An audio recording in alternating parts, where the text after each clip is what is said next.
It was the sad confirmation of what was widely feared, that American hostage Kayla Mueller, once held captive by ISIS, is dead.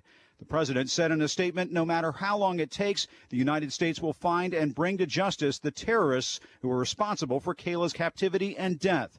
An emotional Arizona Senator, John McCain, whose state Mueller called home, choked up as he paid tribute to the fallen aid worker. She will never be forgotten.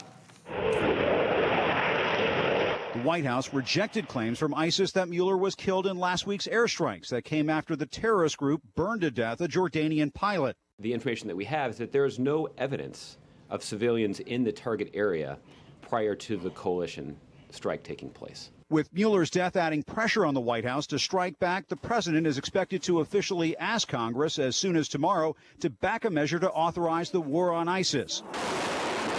It would replace the more open-ended 2002 authorization for the war in Iraq. Sources say the current proposal would be specific to the fight against ISIS and expire in 3 years. But one big sticking point remains, whether the new authorization would limit U.S. boots on the ground, something Republicans may not accept. I'm not talking about an Iraqi invasion of 100,000 American troops that would hold the territory. I'm not talking about an occupying American force. I'm talking about a force to supplement the regional forces that exist today. If you took American combat power off the table in terms of ground troops, I'd vote against it.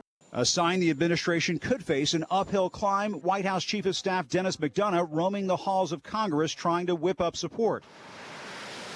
One thing the White House is ruling out is any coordination with Syria over airstrikes, even though that country's leader, Bashar al-Assad, told the BBC his government is speaking to the U.S. through third parties. Through a third party, more than one party, Iraq and other countries, sometimes they convey message, general message, but there's nothing tactical. There has been no coordination as it relates to the specific details of our military operations in Syria.